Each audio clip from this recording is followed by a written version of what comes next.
Let's talk about the best computer I have used to date, the M1 Max Mac Studio. That's right, I've been using this as my main computer for the past almost exactly a year, and I've used this thing for all kinds of creative tasks. I'm talking photo editing, video editing, sound editing, Blender, Chrome, hundreds and hundreds of apps at once. I've used it with a 4K monitor, 1080p monitor. I've used every single port on this thing. And yes, I've also managed to crash it a couple of times. So I think it's safe to say that I've tested this thing thoroughly and I've pushed it to its limits.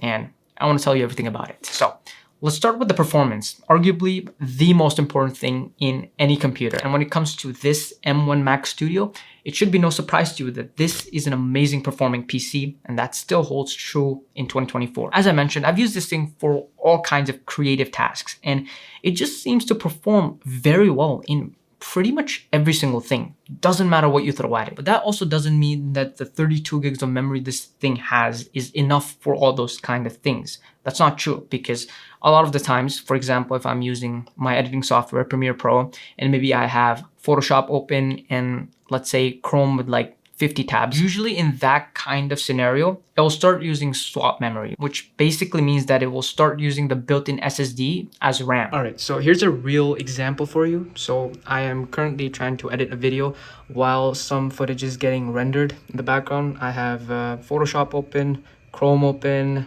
Notes open.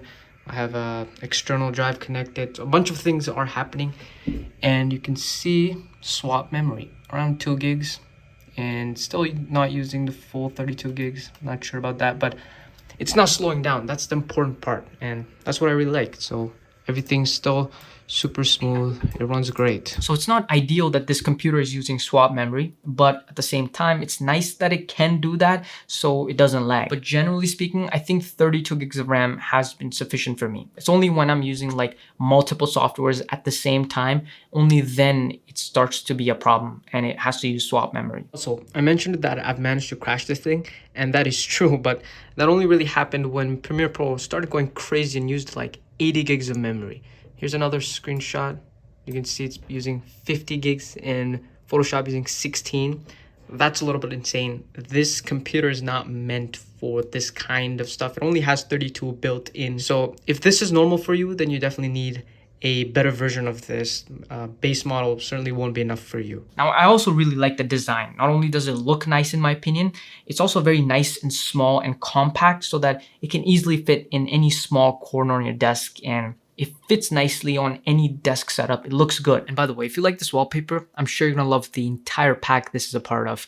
There are more beautiful ones just like these in there, all created by me. So check it out, the link's below. Now, power consumption is something I feel like often gets ignored when buying a PC because it's not really noticeable, but it matters, of course. This Mac Studio is incredibly efficient. Just to give you an idea, when it's under max load, full power, it's using around 115 watts, according to Apple, while a normal PC tower can use up to 1000 watts. That's literally 10 times more. That's huge. What's even impressive is that in standby, when you're not using it for anything, but it's still on, it uses around 11 watts. That's impressive because your phone literally uses more. An iPhone uses 15, 13, 20 watts when it's charging. And a traditional PC will use around 30 to 60 watts.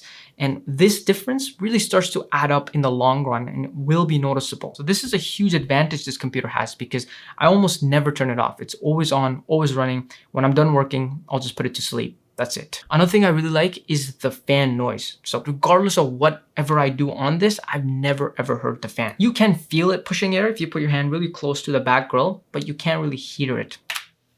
Let me quickly tell you about Squarespace. It's easily one of the best website building platforms out there, and it's super easy to use. All you have to do is visit squarespace.com/Spixel, sign up for a free trial, no credit card required, and you literally just pick a template, drag and drop your images, and type your text, and at that point you should have a website pretty much ready to publish. If you have a domain, you can connect that, or you can just buy one from Squarespace because it's an all-in-one platform. They have everything. And did I mention it's easy to use? Well, if you get stuck, they have 24/7 customer support. So they'll help you literally anytime. So check it out for yourself. Visit the link below and you'll get 10% off your first purchase if you like it. And then I also really like the port selection on this. I feel like for any kind of creative tasks, the things this computer is made for, the ports are enough. You have 4 Thunderbolt 4 ports, 2 USB-C ports on the front, 1 SD card slot, Ethernet port, 2 USB-A, HDMI, and a headphone jack. The only thing I would say about this is that the headphone jack really should have been on the front, because when I have this on my desk, it's at the back, and that just makes it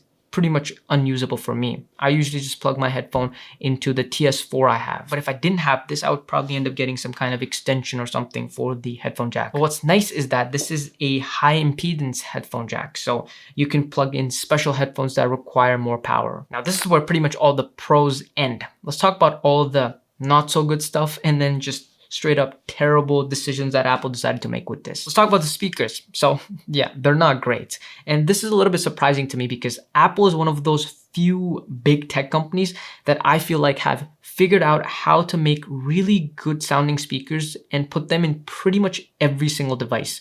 Doesn't matter what the form factor is. I mean, look at your MacBook or iPad, your iPhone, all of these things sound great, even their super thin iMacs, right? But in this, I swear they put like the worst speakers, like prototype ones they had lying around. It's good enough to basically just check that you have working sound in a video or something, but other than that, I wouldn't use it for anything else. I can kind of understand the reason to do that. This computer is meant for people who do a lot of creative things, and it's safe to assume that they have speakers that they will plug into this.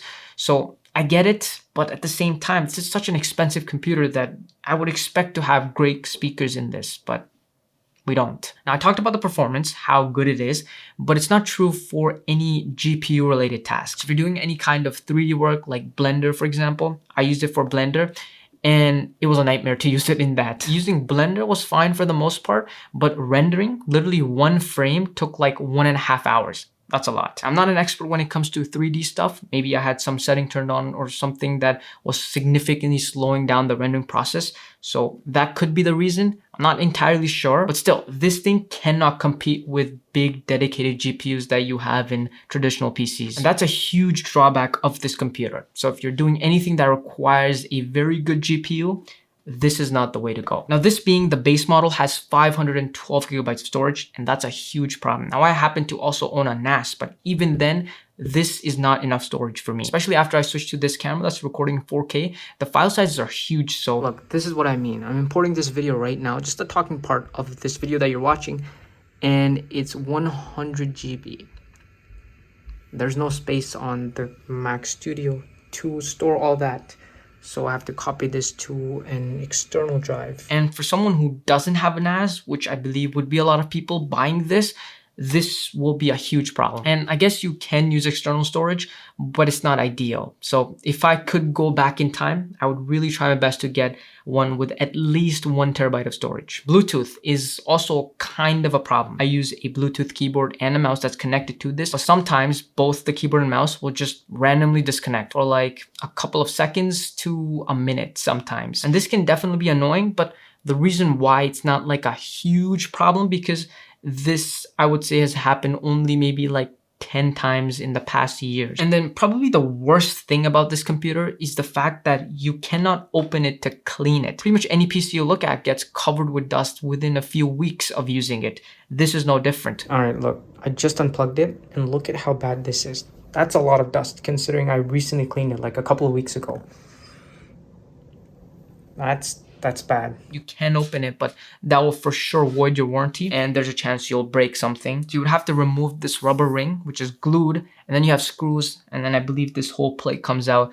But you shouldn't have to do all of that just to clean it. But this is typical Apple. This is designed to, over time, slow down by getting clogged up with dust, heat up, and then force you to upgrade. But I'm gonna fight back. The day I notice that this is slowing down, it's getting clogged up by dust or heating up, or maybe I hear the fans or something, I'm gonna rip this thing right off, open the screws, open it up, clean it, because I own it. I should be able to do that. But yes, that's everything I hate and love about this computer. And overall, if you look at it in the bigger picture, everything that I talked about that I really like are the important stuff that really matters in a computer. So that's a good thing, right? All the important things are good. Those some other little things, that is what makes it, a little bit annoying to use, and just Apple being Apple. But overall, I think in 2024, maybe even 1 to 2 years later, I think this is a really good PC to buy and you'd be happy.